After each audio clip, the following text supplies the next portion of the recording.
بسم الله الرحمن الرحيم. الحمد لله رب العالمين والعاقبة للمتقين والصلاة والسلام على خير خلق محمد وعلى آله وأصحابه أجمعين. السلام عليكم ورحمة الله وبركاته. الله سبحانه وتعالى beadad hamd sanolarimiz payg'ambar sallallohu alayhi vasallamga durudlar salovatlarimiz bo'lsin. Siz bilan bizni mana shu muborak Eidul Qurbon bayramiga yetkazgan Allohga hamd sanolar bo'lsin. Bu Eidul Qurbon qanday bayram? Bu haqida nimalarni bilamiz? Bu qanday bir xursandchilik kunki, siz bilan biz mana shu uni bir qadriga munosib ravishda kutib olishimiz uchun bizdan nimalar matlub bo'ladi? Payg'ambarlar tarixini o'rganar ekanmiz. Payg'ambarlarning otasi bo'lgan Abul Anbiyo Ibrohim alayhisalom qissasida mana shu qurbonlik qilishlik qissasi bayon qilindi. Ibrohim alayhisalom Alloh taoloning maqtoviga loyiq bo'lgan payg'ambarlardan Abul Anbiyo bo'lgan kishi bo'ldi. Ibrohim alayhisalom haqida Alloh taolo aytadi: "A'udhu billahi minash shaytonir rojim va Ibrohimallazi vaffa." Bu vafo qilgan Ibrohim edi. Alloh subhanahu va taolo tomonidan Ibrohim alayhisalomga qanday sinov bo'lmasin, qanday imtihon kelmasin, Ibrohim alayhisalom vafo qildi. 17 yoshar yosh yigit ekan, Alloh taoloning tavhidiga odamlarni chaqirdi va qavmi uni o'tga uloqtirishlikni qasd qildi. Ana shu palaxmonga o'tkazib qo'yib, o'tga uloqtirishlikdan oldin bitta so'z aytdi: Hasbunallohu va ni'mal vakil. O'zini qurbon qilishligini Alloh taolo talab qildi, taraddudsiz hasbunalloh dedi. 85 ga kirganda ko'rgan bir dona farzandi Ismoilni ayoli Hojar bilan hech kim yashamaydigan, ekin-tikin bo'lmagan, hech bir odam bo'lmagan Makka yoki Bakka vodiysiga tashlab kelishni buyurganida so'zsiz itoat qildi. Ana shu bir dona bo'lgan o'g'li Ismoilni o'zini qo'li bilan so'yishligiga vahiy bo'lmagan edi, ishora bo'lgan edi. So'zsiz itoat qildi. Shuning uchun Alloh taolo aytadi: "Va Ibrohimallazi vaffa." Alloh taolo Ibrohim alayhisalom o'g'li Ismoilni Allohning roziligi yo'lida qurbon qilishga tayyorligini ko'rgandan keyin vafadaynahu bizibhin azim. Biz unga boshqa bir qurbonlikni berdik. Ana shu jannatdan chiqarilgan qo'chqorni Alloh taolo berdiki, mana shu Ismoil alayhisalom o'rniga so'yiladigan bo'ldi. Va mana shu kundan boshlab Alloh taoloning roziligi uchun qurbonlik qilishlik Ibrohim alayhisalomdan sunnat bo'ldi. Siz bilan biz so'yadigan qurbonliklarimizning ma'nosi bu: Parvardigoro, biz Ibrohim seni roziliging yo'lida har qanday narsani seni roziligingdan yuqori qo'ymasligiga hujjat bo'lganda biz ham seni roziligini hamma narsadan ustun qo'yamiz degani bo'ladi. Parvardigoro, siz bilan biz seni bandalaring, biz seni payg'ambaring Ibrohimning sunnatidamiz, u kishining millatidanligimiz va seni roziliging yo'lida har qanday narsaga tayyormiz degan ma'noimiz bo'ladi. Bu so'yadigan qurbonligimiz asli Alloh taolo yana go'shi, na bir suyagi, na boshqa narsasi yetib bormaydi. Balki bizdan bo'lgan taqvo yetib boradi. Qurbonlikning ma'nosi avvalambor kishi qurbonlik qilar ekan, Alloh taoloning hisobsiz bergan ne'matlarining shukrini adosi misol ramzi. Bir yil davomida sodir bo'lgan xato kamchiliklarni yuvishliging ma'nosi va keyingi yilga eson-omon yetib borishlikka Alloh taolodan bir duo ma'nosi. Va qolaversa, oilalarimizga, rizqimizga barakat olib kelishligining ma'nosi. Mana shu niyatlarda Alloh taoloning roziligi yo'lida, Alloh taologa yaqin bo'lishlik niyatida qurbonliklar qilamiz. Yana qaytarib aytamiz: Alloh taologa na go'shi, na yog'i, na suviga yetib bormaydi. Alloh taologa bizdan bo'lgan taqvo yetib boradi. Mana shunday bir xursandchilik bo'lgan, bayram bo'lgan kunlar hammamizga muborak bo'lgan bo'lsin. Bugungi suhbatimizning mavzusi Payg'ambar sollallohu alayhi vasallamni mana Abu Hurayra roziyallohu anhudan rivoyat qilingan muttafaqun alayh bo'lgan hadisi mavzu bo'ladi. Alloh subhanahu va taolo dedi, Payg'ambar sollallohu alayhi vasallam sizlarga hajni farz qildi. Haj qilinglar dedi. Shunda bir kishi turib so'radiki: "Ya Rasululloh, har yilmi?" dedi. Payg'ambar alayhisalom sukut saqladi. Haligi kishi ikkinchi marta so'radi: "Har yilmi?" dedi. Payg'ambar alayhisalom javob bermadi. Uchinchi marta: "Ya Rasululloh, har yili haj qilishimiz farz bo'ladimi?" dedi. Shunda Payg'ambar sollallohu alayhi vasallam aytdiki: "Agar hozir ha deb qo'ysam, har yili farz bo'lib qoladi." dedi. Va davom etdi: "Sizlarni nimadan qaytargan bo'lsam, undan yiroq bo'linglar. Nimaga buyurgan bo'lsam, imkon qadar o'sha narsani bajaringlar. Sizlardan avvalgi o'tgan qavmlarni halok qilgan narsa ularning o'z payg'ambarlariga ko'p savol beraverishlari va ko'rsatmalarga xilof qilishlari sabab bo'lgan. Yassiru va la tu'assiru, bashiru va la tunaffiru. Dinni oson qilib beringlar dedi Rasululloh. Qiyinlashtirib olmanglar. Din bilan odamlarni xursand qilinglar, cho'chitib qochirib olmanglar dedi. Din yengillik. Bugungi suhbatimizning mavzusi mana shu hadis bo'ladi. Payg'ambar sollallohu alayhi vasallamning bu hadisini sharhlashga kirishayotganmiz. Bu ahamiyat haqida, bu hadisning ahamiyati haqida bir qancha olimlarning so'zlari bor. Ulamolar ushbu hadisni ahamiyati va chuqur ma'nolari haqida juda ko'p gapirishgan. Xususan Ibn Hajar Haytami aytadi, bu ulug' hadis dinni asoslaridan, islom arkonlaridan sanaladi. Uni yodlashlik va chuqur ma'nolarini o'rganishlik lozim bo'ladi. Endi hadisga o'zga o'tadigan bo'lsak, e'tibor beraylik. Payg'ambarimiz avvalambor nimadan qaytargan bo'lsam uzoq bo'linglar, nimaga buyurgan bo'lsam imkoniyat qadar bajaringlar dedi. Birinchidan inson harom narsalardan o'zini tiyishligi, gunohlardan tiyishligiga ishora bor. Uning orqasidan Allohning buyruqlarini bajarishlikka ko'rsatma bor. Qaytarilgan narsalar nima? Alloh subhanahu va taolo payg'ambar orqali bandalarga ba'zi bir ishlarni qilishga man qildi. Ba'zi ishlarni qilishga ijozat berdi. Man qilingan ishlar ikkiga bo'linadi. Qilishdan Alloh taolo qaytargan ishlar ikkiga bo'linadi. Harom va makruh. Harom shunday amalki, harom amali qilgan odam gunohkor bo'ladi. Harom amalni qilmagan odam savob topadi. Haromni halol degan odam kofir bo'ladi. Ya'ni bu aroq ichish, zino qilish, xo'rlik, tarozdan urishlik, yo'l to'sarlik, bu ishlar harom amallar sirasiga kiradi. Bulardan to'la to'kisligicha uzoq bo'lishimiz lozim bo'ladi. Ikkinchi qaytarilgan narsa bu makruh bo'lgan amallar. Bu harom darajasida emas. Makruh amalini qilgan kishi gunohkor bo'lmaydi. Lekin beadablikda ayblanadi. Xususan nimalarga o'xshaydi bu makruh amallar? Somsoq bilan piyozni xom yeb jamoat namoziga borishlik. Ya'ni og'izdan chiqadigan badbo'y hid yonidagi namozxon kishilarga ozor berganligi uchun makruh sanaladi. Makruh ishlar nima? Odamga qarab esnashlik. Makruh nima? Dasturxon ustida beadab ishlarni qilib o'tirishlik. Bu kishini axloqini, odobini pastligiga ishora qiladi. Payg'ambar sollallohu alayhi vasallam birinchi bo'lib gunohlardan uzoq bo'linglar. Mana shariat islomiya hukmlarini bajarishligida bir inson qiyinchilikka, mashaqqatga to'g'ri kelib qoladigan bo'lsa, shariat bu kishiga yengillik beradi. Zarurat tug'iladigan bo'lsa, ba'zi bir harom qilingan amallar zarurat bo'lib qolgan paytda shariat tomonidan ruxsat beriladi qilishlikka. Chunki Alloh taolo la yukallifullohu nafsan illa wusaha. Insonni toqati ko'tarmaydigan narsaga Alloh hech qachon bandalarni majbur qilgan emas. Shuni iymon keltirishimiz kerak. 5 mahal namoz dedimi? Demak toqatimiz ko'taradi. Agar ko'tarmaganda Alloh buyurmasin. Aroqni tashlaylar, qimorni tashlaylar, harom narsadan uzoq bo'linglar dedimi? Agar biz qila olmaganimizda Alloh bu narsani buyurmas edi. Savdoda yolg'on gapirmay iloji yo'q degan odam kalima keltirib olsin. Chunki Alloh iloji bo'lmaganida buyurmas edi. Demak, shariatda qanday hukm bo'lsa, siz bilan bizni toqatimiz ko'taradi. فَمَنِ اضْطُرَّ غَيْرَ بَاغٍ وَلَا عَادٍ فَلَا إِثْمَ عَلَيْهِ إِنَّ اللَّهَ غَفُورٌ رَحِيمٌ. Mana shu oyatlarga asoslanib ulamolar, fiqh olimlari shunday bir qoidani ishlab chiqarishgan. Zarurat tubihul maqdurat. Man qilingan ishlar, harom bo'lgan ishlar agar sharoit taqozo qilib qolsa, qilishlikka ruxsat ochiladi unga deydi. Endi ana shu zarurat degan so'zni yaxshiroq tushunib olishimiz kerak bo'ladi. Endi kim deydi Alloh taolo? Zolim va haddan oshmagan holida nochor vaziyatda qolsa gunohkor bo'lmaydi. Ya'ni bir inson bir safarga chiqdi, yeguligi qolmadi, oldida o'limtiyli go'sht turibdi. O'zi o'lgan jonivorning go'shti harom bo'ladi, buni hammamiz bilamiz. Endi o'lib qolishlik xavfi turgan paytda o'lib qolmaslik darajasida ovqat yeyishlik, mana shu harom luqmadan yeyishlikka shariat ruxsat beradi. Endi sharoit deganda, zarurat deganda farqiga borib olaylik. Qonini bo'shtirib yeyish bunga kirmaydi. Yeb qonini to'yg'izib olgandan keyin ertaga kunga olib qo'yish ham bunga kirmaydi.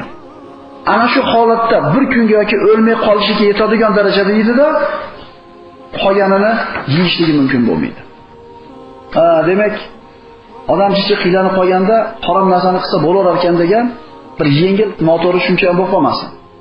Zarurat degani nima degan? Insonning moliga, joniga haqiqatan xatar yetkazadigan holat zarurat deyiladi. Endi konditsioner yo'q ekan bitta odam uyida, yo bir uyini bir yevro remont qilmoqchi ekan, puli yo'q. Meniki ham zaruratda, shuni qilishim kerak deb turib harom ishga kirib ketadigan bo'lsa, bu odamning ishi to'g'ri bo'lmaydi. Bu hayotdagi to'kin-sochinlik, farovonlik, bu jihozlarda zo'r bo'lmasligi zarurat qatoriga kirmaydi. Yana qaytaramiz, moliga, joniga haqiqatan tahdid soladigan holatda harom narsani qilishga ozgina izn beriladi. Demak, birinchi qismini suhbatlashgan bo'ldik. Payg'ambarimiz nimadan qaytargan bo'lsam, tiyilinglar dedi. Mana ikkinchi qismiga o'tamiz, buyruqlarga bo'ysunish. Bizda hali harom ishlarni birortasini tark qilmagan birodarlarimizga nafl namoz o'qish, nafl roza tutish, qazo namoz o'qishlikni niqtaymiz peshonasiga. Hali bu harom ishdan chiqqani yo'q. Hali qornigacha bag'chida turgan odamga yuvinishlikka buyurayotganga o'xshaymiz. Bag'chidan chiqsin u. Chiqqandan keyin yuvinishlik dasayga yarashadi. Kishi harom narsalardan tiyilishligi birinchi navbatda bo'ladi. Buyruqlarni bajarishlik ikkinchi o'rinda kelyapti. Alloh taolaning bandalariga buyurgan buyrug'i ikkiga bo'linadi. Birinchisi farz, ikkinchisi mandub. Farz, mana Alloh subhanahu va taolo payg'ambar alayhisalom orqali buyurgan ishlar. Farz amalini qilgan odam savob topadi, qilmagan odam gunohkor bo'ladi, farzni inkor qilgan odam kofir bo'ladi. Haromda halol deb qo'ysa kofir bo'lsa, farzni farz emas desa kofir bo'ladi. Namoz, roza, zakot, bola-chaqaga halol yegizishlik, mana shu ishlar farz bo'ladi. Shu farz emas degan odam kofir bo'ladi. 5 mahal dedimi? 5 mahal. Endi sharoitga qarab 2 mahal o'qisa bo'lar degan odam qattiq yanglishadi. Yuqorida aytdik, la yukallifullohu nafsan. Insonni Alloh toqati ko'tarmaydigan narsaga buyurmagan.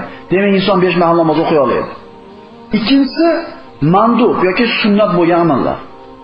Bu o'sha o'ng qo'li bilan yeyishlik, sunnat namozlari o'qishlik, sunnat azon aytishlik va boshqa sunnat amallar. Sunnat amalini qilmagan odam gunohkor bo'lmaydi, lekin itob malomatga qoladi. Harom, makruh, qaytarilgan narsa. Buyurilgan ish farz bilan sunnat. Endi bizda bir mashhur bo'lgan bir maqolimiz bor. Musulmonchilik mana shu qoidamiz, mana shu maqolimiz qayerda ishlashligini yaxshilab endi bilib olaylik. Harom bo'lgan ishlarda, farz bo'lgan ishlarda asta-sekin degan gap ishlamaydi. Yaxshilab tushunib olaylik. Aroq ichyaptim bir odam, sekin-sekin deyilgani musulmonchilikda 1 litr ichyaptim, endi 750 gramga tushirdim. Keyingi oyga 500 gramga tushiraman. Sekin degan gap ketmaydi harom ustida. Harom deydimi? Shart tashlanadi. Alloh subhanahu va taolo aroqni harom qilishda 3 bosqichda o'tdi. Aroqda sizlarga foyda ham bor, ziyon ham bor. Ziyoni ko'proq, bitta ishora. Bir qancha vaqt o'tgandan keyin namoz o'qiyotganinglarda kayf holatga yaqinlashmanglar. Ikkinchi ishora. Uchinchisida albatta aroq, qimor, yulduzlar bilan, cho'plar bilan fol boqishlik shaytonning amalidan bo'lgan najosat dedi. Mana shu oyat nozil bo'lganda Madina ko'chalarida tayyorlangan ichki aroqlar suv bo'lib oqdi. Harom deyildimi? Endi shartga tashlashlik kerak bo'ldi bu narsa. So'rlik harom degan oyat tushdimi? So'rlikka pul berganlarga bo'pti foydasini olinglar demadi. Valakum rusu amvalikum. So'rlikka pul bergan bo'lsalar, pulinglarni tanasini qaytarib olinglar, foydasini kechinglar dedi. Harom bo'lgan ishlarda tashlashlikda qaytarib aytamiz, sekin-sekin degan gap ketmaydi. Xuddi shunga o'xshagandek. Alloh taolaning farz bo'lgan ishlarida ham sekin-sekin degan gap ketmaydi. 30 kun ro'zami? 30 kun ro'za. Bir yil boshida 3 kun tutdim. Keyingi yil oxirida 3 kun qo'shib qo'yaman. 3-yil 3 kun. Farz bo'lgan ish. Hozir aytamiz, masalan, namoz o'qiyapsiz, 2 mahal o'qib turibman hozir. Musulmonchilik asta-sekin deyilgan u. To'g'ri akalar, to'g'ri. Asta-sekin deyilgan. Qayerda ishlaydi ham qoida. Faqat sunnat bo'lgan, nafl bo'lgan ishlarda sekin-sekin degan joy ishlaydi. 5 mahal namoz o'qib haromdan tiyildimi? Endi sekin-sekin nima qilsin sunnatda? Qiyomlar qilish, nafl roza tutish, nafl sadaqalarni berish, tasbih aytish, tahlil aytish, payg'ambarning sunnatiga amal qilish. Musulmonchilik asta-sekin degan so'z nafl bo'lgan ibodatlarni ishlaydi. Harom bilan farz ishlamaydi. Mashaqqat yengillik sari boshlaydi. Yuridullohu bikumul yusr va la yuridu bikumul usr. Alloh sizlarga yengilligini istaydi. Og'ir bo'lishini istamaydi. Bizda ba'zida shunday bir holatlar bo'lib qoladiki, musulmonchilikka mahkam yopishib olgan odam hayotda jiddiy bir shu amallarni bajarishida qiyinchilikka uchrayotganini ko'rasiz. Bu odam haqiqatan musulmonchilikka amal qilib qiyinchilikka kirayotgan bo'lsa, yo musulmonchilikni to'g'ri tushunmayapti bu, yoki ilmsiz. Inson Allohning buyruqlarini bajarishda mashaqqatga kirib qoladigan bo'lsa, aytdik mana yengillik ishlaydi. Va ma ja'ala alaykum fi dini min haraj. Bu dinda Alloh sizlarga hech qanday tayinlik qilmadi. Mana Allohning buyruqlari ba'zida bizga og'irga o'xshab tuyuladi. Qaytargan qatarlari bizga zararga o'xshab tuyuladi. Aradan yaxshi tijorat qilyapti, qilma deyapti, zararga o'xshayapti. Allohning buyruqlari bizga og'ir tuyulayotgan bo'lsa, bu bizga og'ir tuyulyapti xolos. Mana bitta misol bilan tushuntiraman sizlarga. Alloh qodir qilsa. 5 ga yoki 4 ga kirgan bola sariq kasalga uchraydi. Sariq kasalga uchragan bolasini doktorga boradi, ota qo'lidan ushlab turib beradi. Tomiriga bir martada tushib olsa tushib oldi, bo'lmasa sayor hali bola dod deydi. Otasiga qaraydi-da, otam menga zulm qilyapti deydi. O'zini 5 yashar aqli bilan bu narsa foydaligini tushuna olmayapti. Xuddi shunga o'xshagandek, siz bilan biz ham Alloh taoloning aytgan hukmlari bizga og'ir yoki bizga mashaqqat bo'lib tuyulayotgan bo'lsa, bizga mashaqqat bo'lib tuyuladi. O'zi aslida bizning foydamiz. Agar o'sha bolani yina saysa joni og'riyapti deb turib, o'sha gemadezini tomiriga quydirmasangiz, jigari shu o'lib qoladi. Xuddi shunga o'xshagandek, harom bo'lgan ishlarni tark qilish qiyin bo'lsa, farzlarni bajarish og'ir bo'layotgan bo'lsa, siz bilan bizning kamchiligimizdan boshqa narsa emas. Chunki Alloh taolo bizga faqat yaxshilikni, yengillikni xohlaydi. Yana bir tushunishimizga soddaroq misol shuki, namoz o'qiyapsiz. Mana namozda qiyomda turib, qimillamasdan turishlik namozning farzlaridan bittasi. Namozda turgan paytingizda o'malagan bolachangiz pechkaga qarab ketyapti o'malab. Namozda qimillamasdan turishingiz Allohning siz ustidagi haqqi edi. Siz Allohning oldida haqqingizni o'tayotdingiz. Nima qilasiz? Eslilar aytar ilmlilar. Mana deydi, iymoningizni sinaydigan vaqt keldi deydi. Qani bolangga bo'lgan muhabbating balandmi yoki ibodatga bo'lgan muhabbating balandmi deydi. Bolasiga bo'lgan mehri baland, lekin uyatganda indamay turadi. Yoki yer qimillab qoldi. Qasr qusur ustunga tushishga boshladi. Namozda turibsiz. Mana deydi, endi sinaysan o'zingni deydi. Alloh subhanahu va taolo mana shu o'rinda bandasini yengillik qilib bolangga qaradi. Namozni buzib bolasini o'tib qo'yib bir chekkaga, keyin namozini o'qiradi. Alloh bizga zulm qilyapti-kan. Biz tushunmayapmiz dinimizni. Biz ilmsizligimizdan, dinimizni fahmlamaganligimizdan o'zimizni mashaqqatga qilib olyapmiz ekan. Demak, bolamiz o'malab ketsa, namozda assalomu alaykum va rahmatulloh buzib turib, borib bolani olib qo'yamiz bir chekkaga. Agar bu din bizga mashaqqat xohlaganda turasan demasmidi? Demak, inson mashaqqatga kirganda islom unga yengillik beradi. Yengilliklar. Ramazon oyida kasal bo'lib qolgan odam agar ro'za tutsa kasali ziyoda bo'ladigan bo'lsa, tutmasligi mumkin. Bu bitta yengillik. Suv ishlatsa, sog'ligiga zarar yetadigan odam tayammum qilishi mumkin. Safardagi odam namozlarni qasr qilib o'qiydi. Yengillikmi bu? Din nihoyatda yengil narsa. Agar buni to'g'ri tushunsak. Demak, inson mashaqqatga kirganda Alloh yengillik berar ekan, bu mashaqqatni to'g'ri tushunish kerak yana. Ramazonda ro'za tutib bitta odam abetga borib qonni ochib qo'ygan ekan, men qiynalib qoldim. Axir dinda mashaqqatga kirganda yengillikka o'sab bergan deb tappa qilib olmaydi. Yoki bo'lmasa bomdod namoziga tursam, men soqotib qolyapman aytmas joyimdan. Mashaqqat bu men uchun. Endi dinda mashaqqat bo'lganda yengillik berib tappa yotib olish mumkin emas bu. Mashaqqatni to'g'ri tasavvur qilish kerak. Insonning moliga va joniga haqiqatan tahdid soladigan narsalar mashaqqat deb aytiladi. Mashaqqat haqiqiy qaysi? Hajga borsa, bola chaqasidan birov uzoqda bo'lamish. Bunga ko'ngli bormasmish, chunki bunga mashaqqat ekan hajga bormay qo'yaveramiz. Hajga qachon borish mumkin bo'lmaydi. Yo'lda qaroqchi bo'lsa, yo'l xotirjam bo'lmasa shu mashaqqat. Agar shu qaroqchiga ro'baro bo'lib, o'lib ketishlik xavfi bo'ladigan bo'lsa, shu odamdan soqit bo'ladi. Lekin uydan uzoq bo'lib ketishni bahona qilib, hajda yelkasini soqit qila olmaydi. Tashqarida inson haddan tashqari sovuq bo'lyapti mana. Chiqib tahorat olsa, joniga zarar yetishligi aniq kasal bo'lishi yoki kasali ziyoda bo'lishi. Shunda tayammum qilishga shariat ruxsat beradi. Bir insonning qo'lida yarim litr suv bo'lsa, tahorat olgani yetmaydi. islomda yangilik beriladi deyiladi shu yerda. Shu yerda suv yetgancha tahorat qiladi, qolgan yetmagan joyga nima qiladi? Tayammum qiladi. Payg'ambar sollallohu alayhi vasallamdan Imron ibn Husayn aytadi, badanimda ishiqlar paydo bo'ldi deydi. Ishiqlar paydo bo'ldi, namozni qana qilib o'qiyman dedim, Payg'ambar sollallohu alayhi vasallam tikka turib o'qi dedi. Agar o'qiy olmasang o'tirib o'qi. Agar o'qiy olmasang yotib o'qi dedi. Demak, namoz hech qanaqasiga tark qilinadigan amal emas ekan. Lekin imkoniyat bo'lmay qolgan paytda shariat yengillik beradi. Fattaqulloha mastata'tum wasma'u wa ati'u. Tag'obun surasida Alloh dedi, bas kuchingiz yetganicha Allohdan qo'rqinglar, o'zlaringizga qilinayotgan pand nasihatga quloq tutinglar va itoat etinglar.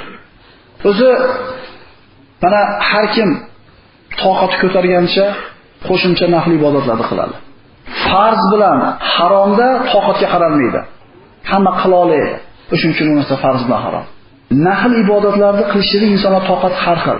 Payg'ambar sollallohu alayhi vasallam aytadi, sizlar deydi. Mana imomi Ahmad va Abu Dovud rivoyat qilgan sahih hadis, sizlar hamma buyurilgan narsani bajarishga toqatingiz yetmaydi.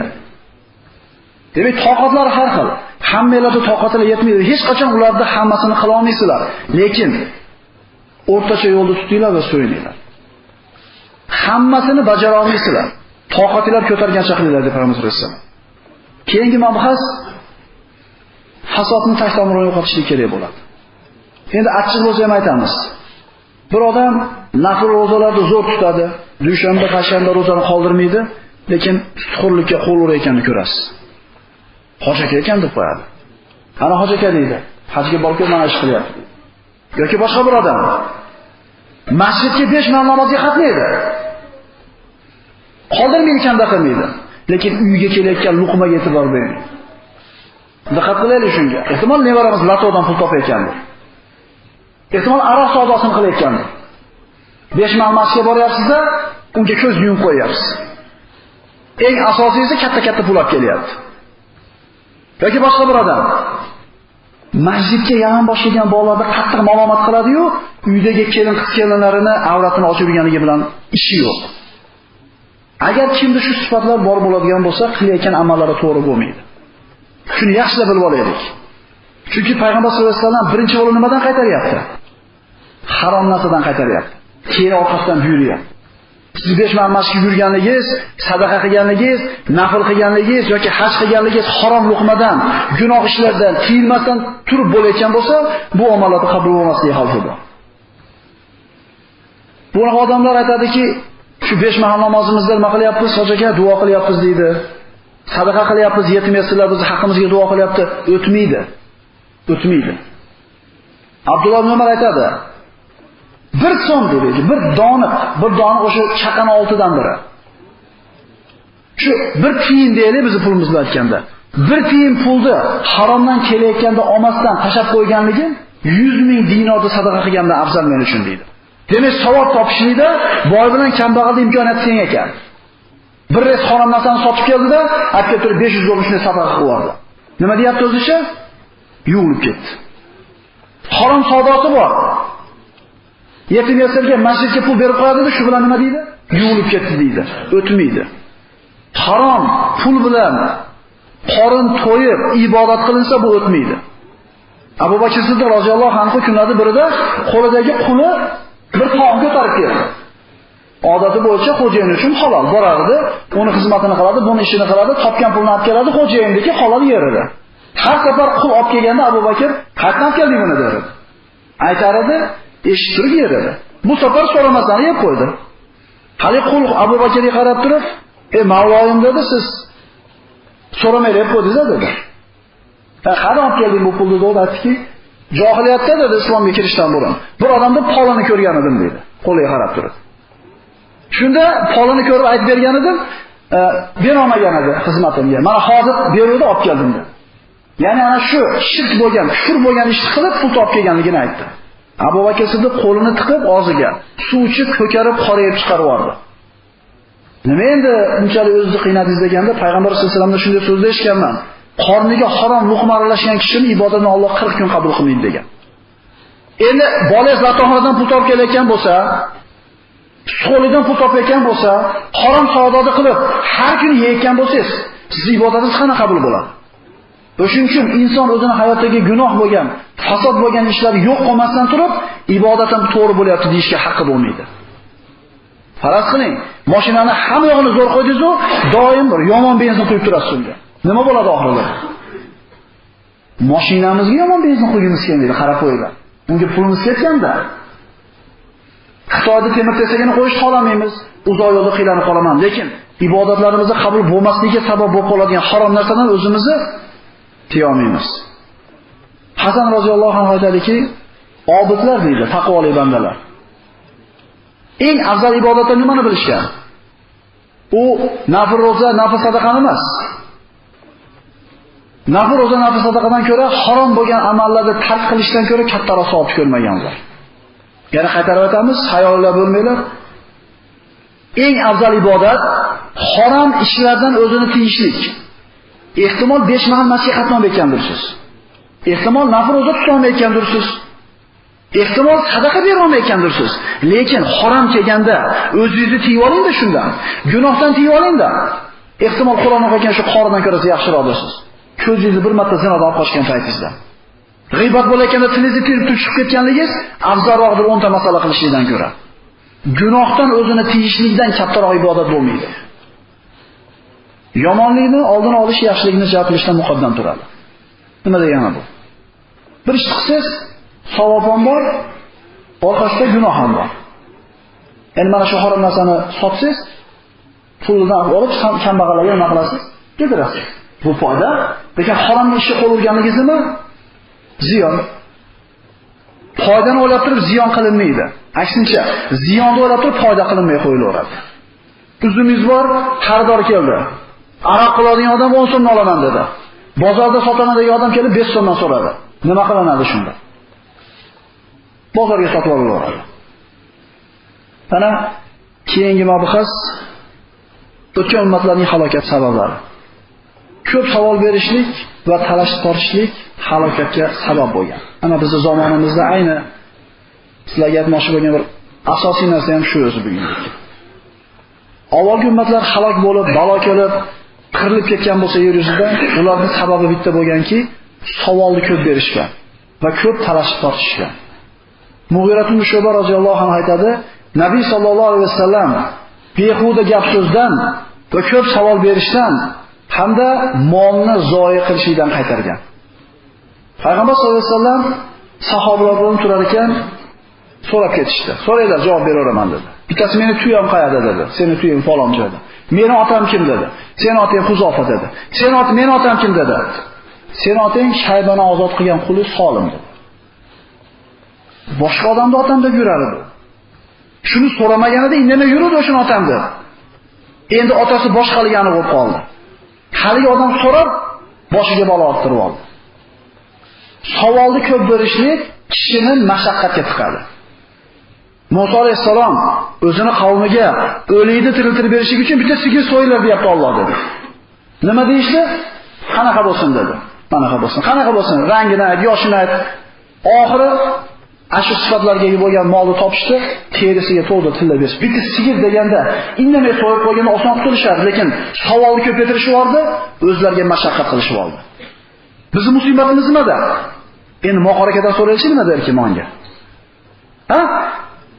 Mana to'g'risida nima deysiz? Javob aniq aytilingan. O katta-katta ustozlar aytib qo'ygan javobni. Bu qoraka nima derkin? O'zi maqsad nima? Yo'l topib beramikin. Savol yo bir narsani bilmasangiz bilish uchun so'raladi, yo so'ralayotgan odamning ilmini tekshirish uchun beriladi, yoki talashib tortishlik uchun beriladi. Agar siz bilan biz so'rayotgan savollar, diqqat qilaylik akalar. Ehtimol oramizda faqat hayit namoziga keladigan odamlar bor. 1 yilda 2 marta. Farz qilaylik, bir do'kon bor. Bilmasdan kirib qoldingiz. Kirib so'radingiz. Mana bu soatingiz necha pul? Faloncha so'm. Mana kartingiz necha pul? Faloncha so'm. Mana telpakchi boshingizdagi faloncha so'm. Keyin chiqib ketasiz, qo'lingizdan tushadi. Bizda dedi, so'ralgan narsa albatta olinish kerak edi. Borib o'zingizni qoqib o'qilasiz, haligi narsani majbur olasiz. Keyingi safar o'sha do'konga kirasizmi? Agar kirsangiz ham biror narsani so'raysizmi? Musibat nimada? Musibat biz amal qilamizmi, qilmaymizmi so'rab ko'ramiz. So'rab qo'yaylikchi. O'sha narsani so'ramasdan turib, gunohligini bilmay qilib yurgan bo'lsangiz, gunoh yozilmaydi sizga. Endi so'rab qo'yganingizdan keyin nima bo'ladi? Qanday shunaqa do'konlar bo'lsa? Bu do'konlarda hech qachon savdo yurishmas edi. Chunki majbur olishini bilgan odam kirmay qo'rardi. Savol berishida ham xuddi shunday bo'ladi. Payg'ambar sollallohu alayhi vasallam bunaqa savollar ko'payib ketgan paytda bu narsalardan payg'ambarimiz norozi bo'lardi. Sahobalar mana savol so'rashlikda qanday ish tutishgan. Payg'ambarimiz sollallohu alayhi vasallam sahobalari amal qilishlik uchun savol so'ragan, shuning uchun ko'p so'rashmagan. Chunki so'rasa bir amal qilish kerak. Navvos ibn Samon roziyallohu anhu Madinadan tashqarida yashaydi. Payg'ambar sollallohu alayhi vasallam orqasida 5 mahal namoz o'qib, u zot orqasida amin deb turishni yaxshi ko'radi. Lekin deydi, bitta narsa to'sardi meni Madinaga kelishlikdan. Nima to'sardi? U baxtu payg'ambarimiz orqasida amin deb turishlik. Men Madinaga kelsam deydi, savol berishlikdan tiyilib qolardim. Chunki payg'ambarimizning Madinada yashagan sahobalari oshishda savol so'rasha olmasdi. Endi men xohlagan paytimda kelib, xohlagan savolimni so'radim, o'shuning uchun Madinaga kelishdan men o'zim to'xtatib turardim deydi. Anas ibn Malik roziyallohu anhu aytadi, sahrolardan bittasi kelib qolsa, xursand bo'lib ketardi deydi. Hammamiz yig'ilib payg'ambarimiz oldiga kelib olardik, haligi sahroyi savollarni so'rardi, biz o'rganib olardik. Ko'p savol ixtiloflarga, qiyinchiliklarga va mashaqqatlarga sabab bo'ladi. Demak, savol bermaslik kerakmi? Berish kerak. Savolning o'zi turlari bor. Farz bo'lgan savollar bor. Mandub bo'lgan savollar bor, ixtiyoriy. Harom bo'lgan savollar bor, makruh bo'lgan savollar bor. Savolni bo'lib olaylik. Farz bo'lgan savollar qaysilar? Balog'atga yetgan yosh yigitcha tahorat g'usl haqida so'rashi shart, so'ramasa gunohkor bo'ladi. Tijorat qilayotgan savdogar savdo kitobi haqidagi savollarni so'ramasa gunohkor bo'ladi. Hajga ketayotgan odam haj ilmlari haqida so'ramasa gunohkor bo'ladi. Namozga kerakli odam namoz hukmlarini so'ramasa gunohkor. Bu so'ralishi shart bo'lgan ishlar. Endi janoza, meros, nikoh masalalari mana bu ixtiyoriy bo'lsin, farz kifoya bo'lsin. Harom bo'lgan savollar qaysilar? Alloh taolo faqat o'zida olib qolgan ilmda savollar. Qiyomat qachon bo'ladi? Alloh taoloning qo'li bor deb Qur'onda. Allohning qo'li qanaqa? Alloh taolo ko'radi, eshitadi debdi. Qanaqa qilib ko'radi, qanaqa qilib eshitadi? Bu savollar harom. Ruh haqida so'rashadi. Shunga o'xshagan savollar harom bo'ladi. Va musulmonlarni tayinlikka olib keladigan savollar man qilingan savollar kiradi. Hasan Basri aytadi. Mana endi ko'pchiligida sahar kelgan uyqu so'rashinglar tabiiy. Lekin hozir men sizlarga bir nohata bir zarur bo'lgan narsalarni o'qib beryapman. Uyqu so'rayotganda bir cho'kka tushib olsanglar, uyqular yoziladi. Qimillab olaveringlar. Hasan Basri aytadiki, odamlarning ichidagi eng yomoni kim? Og'ir masalalarni ushlab oladi, Allohning qullarini ko'r qiluvchi kimsalar eng yomon odamlar. Og'ir masalani ushlaydi, odam odatiga shu bilan ixtilof soladi, eng yomon banda g'alaba qo'ziydigan kishi. Payg'ambar sollallohu alayhi vasallam aytadi: "Al-fitnatu na'imatun la'anallohu man ayqadaha." Diqqat qilaylik, g'alvaga agar siz olib kelgan savolingiz, sizni berayotgan bir masalangiz g'alvaga, fitnaga sabab bo'layotgan bo'lsa, eng yomon odamsiz. Fitna deydi Rasululloh sollallohu alayhi vasallam. O'zi odatda uxlaydigan narsa bo'ladi. U shu fitnani, shu g'alvani uyg'otganga Allohning la'nati bo'lsin. Allohning la'nati bo'ladi musulmonlar o'rtasiga g'alaba solayotgan odam. Bir masalani ko'tarib chiqdi-da, u domlaga savol beryapti, u fitna qo'ziyapti, bu domlaga savol fitna qo'ziyapti, xolos fitnaga sabab bo'lyapti. Eng yomon odam fitna qo'zigan odam.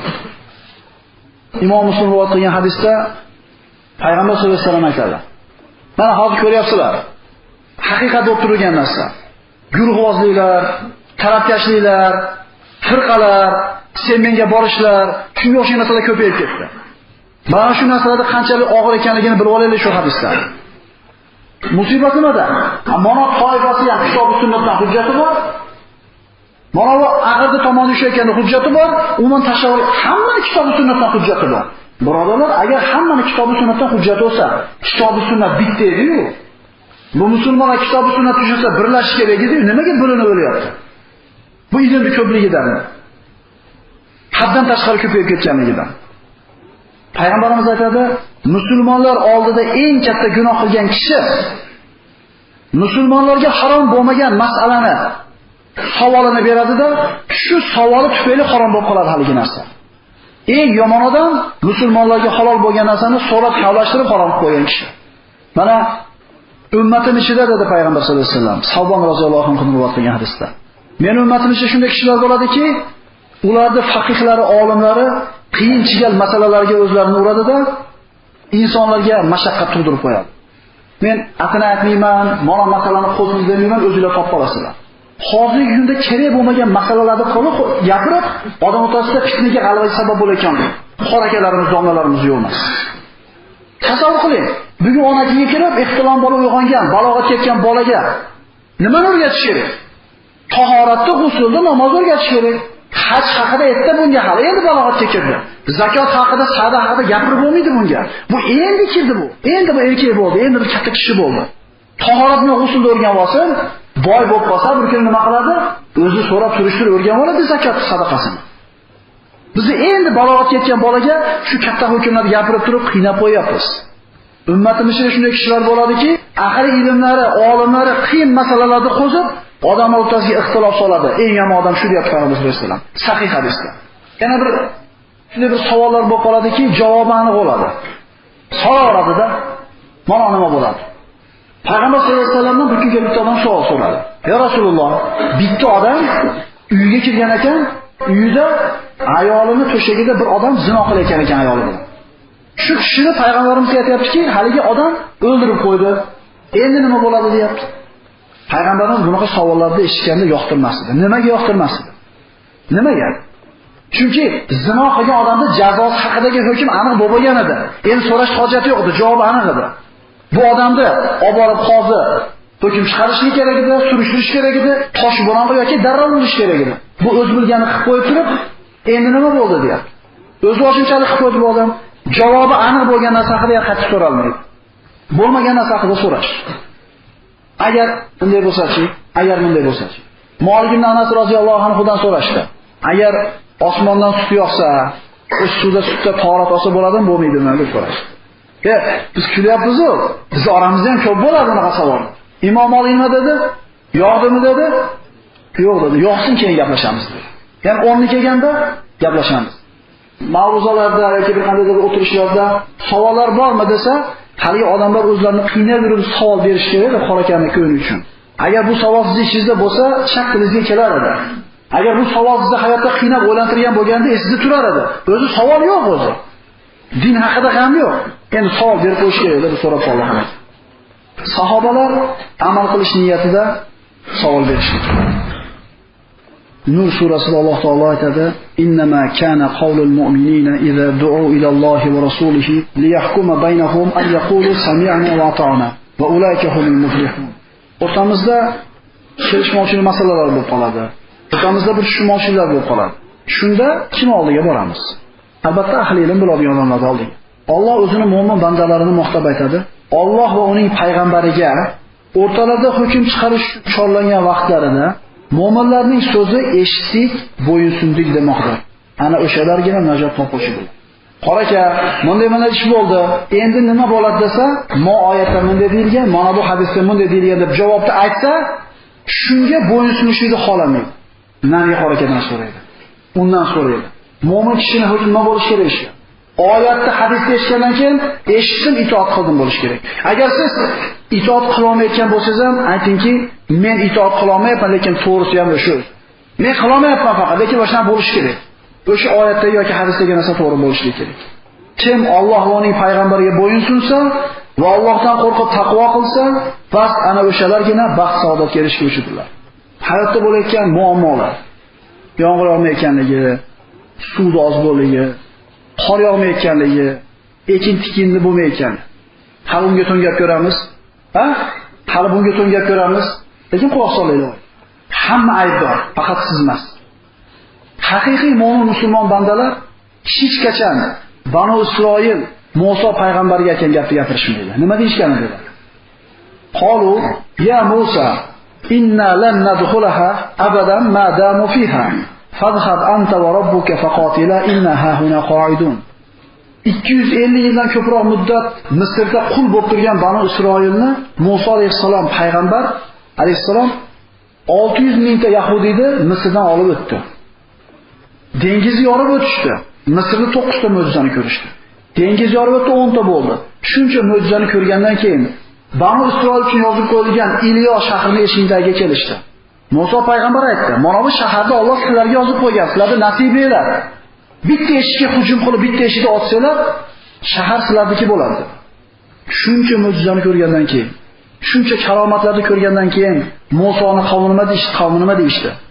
Ey Musa, modomiki ular, ya'ni shu shahardagi kishilar o'sha joyda ekan, biz hech qachon kira olmaganmiz. Bas, borgin, sen o'zing va Parvardigoring bilan ular bilan o'shaveringlar, biz ersamayda o'tirib turamiz. Shuncha mo'jizani ko'rsatib, shuncha qullik, xorlikdan olib chiqib ketgan Musoga aytgan gapini ko'ring. Endi mukofot qanaqa bo'ldi? Mukofot o'rnida keldi. Biz bu qissalarni o'qib turib, o'rtasidan xulosa olaylik o'zimizga. Biz boshqalar uchun javob bermaymiz, esimizdan chiqmasin. Har bitta odam qiyomatda o'zi uchun javob beradi. Qala fa innaha muharramatun alayhim 40 sana yatihuna fil ard fala ta'sa 'ala al-qawmil fasiqin. Alloh taolo ularni mana shu payg'ambarga qilgan o'jarligiga bergan mukofotini ko'ring. Dedi, endi 40 yil mobaynida bu yer ular uchun haromdir. Ular yerda sahrolarda adashib uloqib yururlar. Sen bu itoatsiz qavm qilmishidan mahzun bo'lmang. Demak, Allohning buyrug'i turganda, payg'ambarning buyrug'i turgan paytda itoat qilmasdan ochiqchasiga bosh tortayotgan odamning jazosi shunday bo'ladi. Sizlarga qanday musibat yetsa deydi Alloh taolo Qur'onda oyatlarda. O'zingizlar qo'lingizlar qilgan ish tufayli yetadi.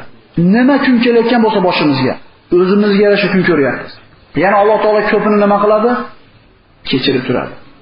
Agar bandalarni qilgan ishlarini jazosini o'rnida berganida deydi Alloh taolo ba'zi oyatlarda, yer yuzida birorta jonivorni qo'ymagan bo'ladi. Agar siz bilan bizni qilayotgan fe'l atvorimizga o'rnida jazo kelsa hech qasimiz qolmasligi yer yuzida. Chunki shikoyat qilavermaylik hali. Yomg'ir nima yog'mayapti? Biz zo'rimiz ayb nima? Yomg'irdanmi? Nimaga kamchiliklar yetarli bo'lyapti? Nimaga bola chaqalar itoatsiz bo'lyapti? Nimaga topganimizda baraka yo'q? Nimaga xotirjamlik yo'q qalbimizda? Bo'lmasa hamma yo'q bor. Pul ham bor, sog'lik ham bor, tinchlik ham hamma yo'q bor. Lekin xotirjamlik yo'q. Sababi Alloh va Rasulining hukmida yashamayapmiz. Ayb o'zimizda. Juda ko'p qaytarganmiz. Badrda musulmonlar payg'ambarimizning gapiga xo'p deb turdi, mingta farishta tushib Alloh yordam berdi, Alloh tomonidan yordam berdi. 50 ta kamonchi Payg'ambar alayhisalom buyurgan joyda turganida Alloh taolo g'alabani naq qilib berdi. Xato sodir bo'ldi, o'rnida jazo keldi. Musulmonlar Hunaynga 10 mingta qo'shin bilan chiqishdi. Bugun ko'pmiz, bugun ko'pligimiz bilan yengamizda turib, Allohning yordamiga emas, sonini ko'pligiga suyanib qo'yishdi. 10 mingta odam o'zidan ozroq bo'lgan qo'shinga yengilib qoldi musulmonlar. Payg'ambar alayhisalom qatnashgan g'azotlarda bittasida musulmonlarning soni ko'p bo'ladi, bir marta. O'sha yengilib qolishadi. Nima sababdan? Allohga suyanishmasdan o'zini sonini ko'pligiga suyanadi. Bir yil qishni sovuq kelmas ekan. Xudoga shukr. Ko'mir olib qo'ydim, sovuq kelsa ham. To'rt qopni olib qo'ydim, buday bosib qo'ydim. Bizda Allohga suyanishdan ko'ra o'zimizni moddamizga suyanishlik ko'p. O'shuning uchun yetmayapti, o'shuning uchun yetmaydi hechqachon. Yana qaytarib aytamiz. Nima boshimizga yaxshi yomon kun kelsa, o'zimiz bunga sababmiz. Xulosa endi nima qilish kerak unda? Xulosa shariat hukmlariga bo'ysunishning najot yo'li. Payg'ambar sollallohu alayhi vasallam ko'p savol berishdan siz bilan bizni qaytardi.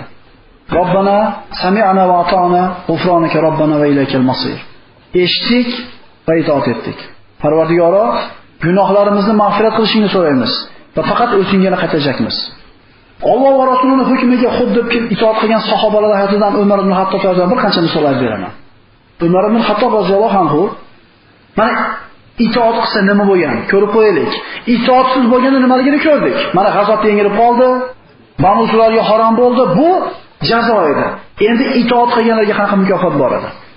Umar ibn Hattob roziyallohu anhu aytadi: azizlikni islomdan, dindan boshqa joyda qidiruvdik, xor qildi Alloh biz.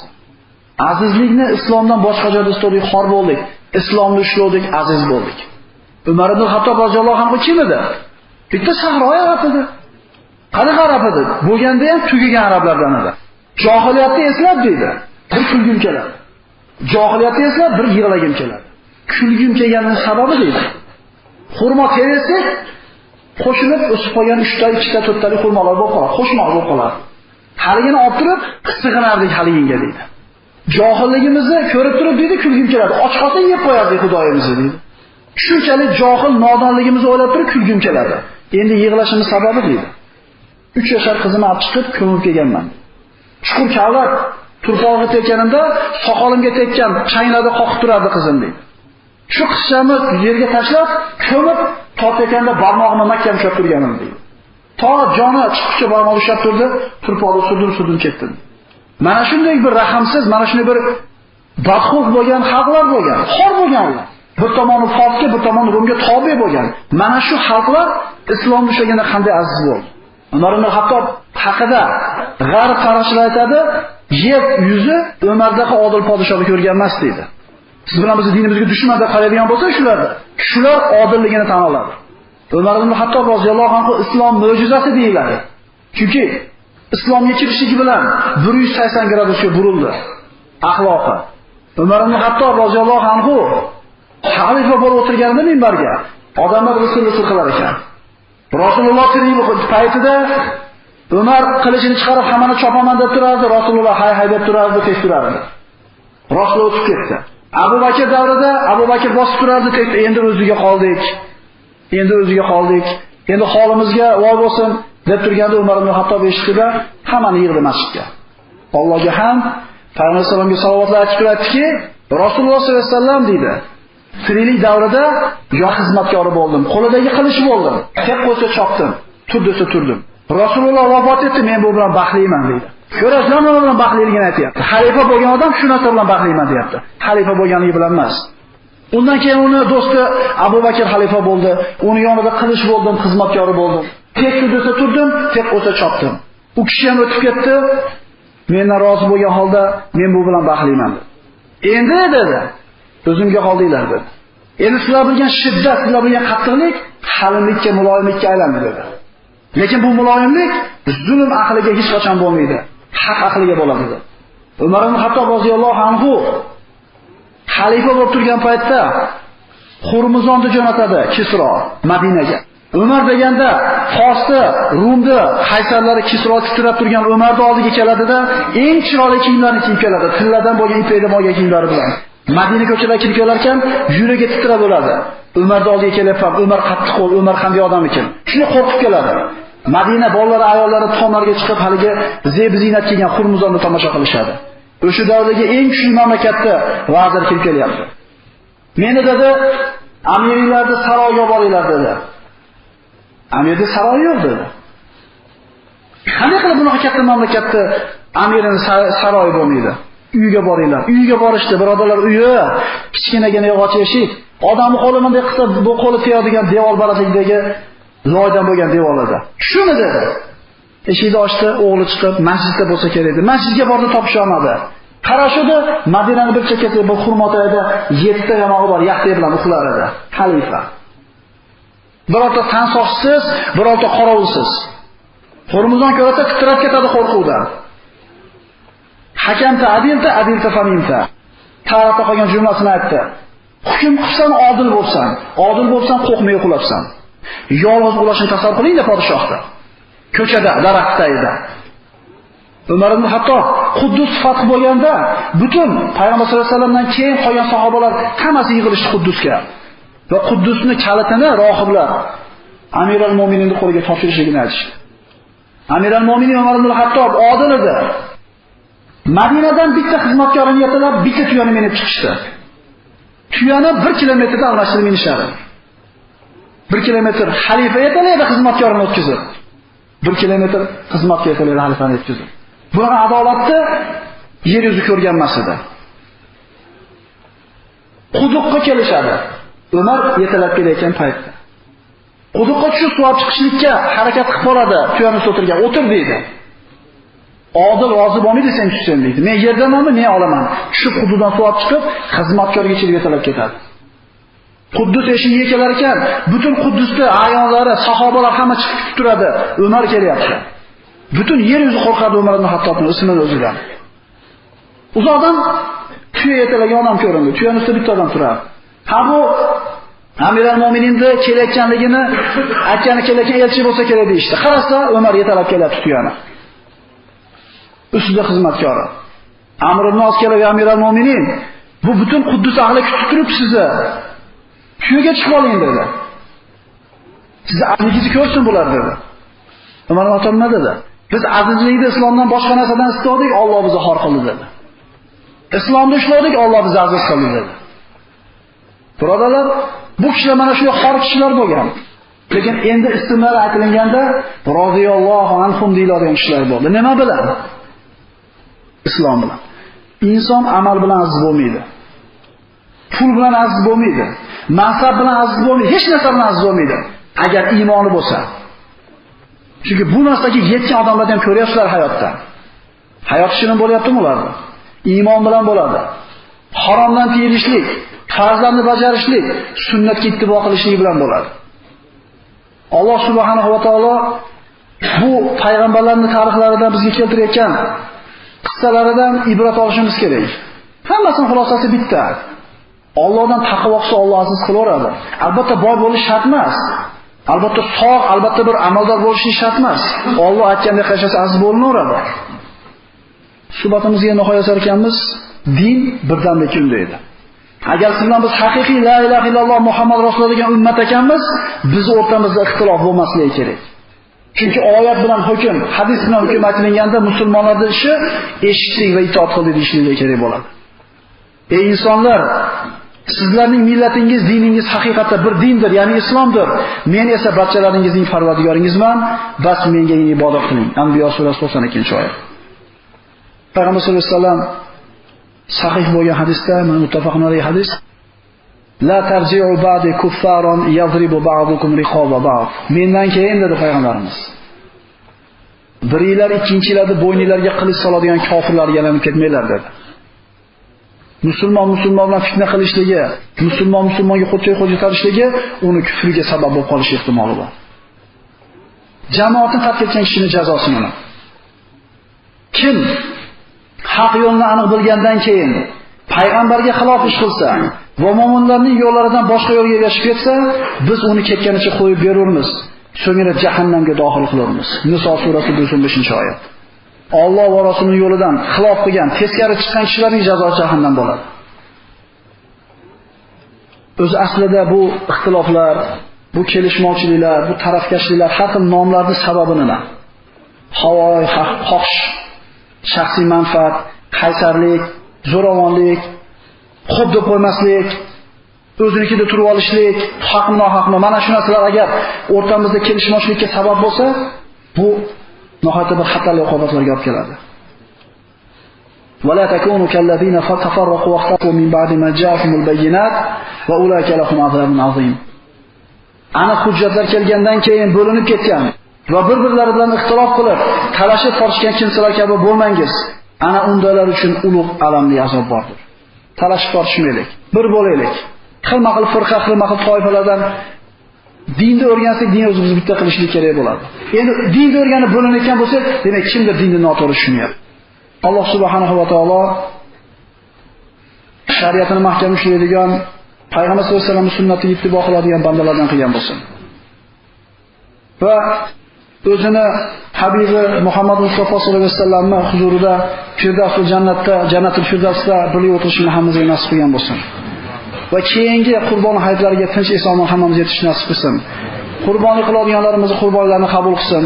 Parvardigori bemorlarga shifo bersin. Mashaqqatga, musibatga kirib qolgan Alloh taolo o'zi bir faraj bergan bo'lsin.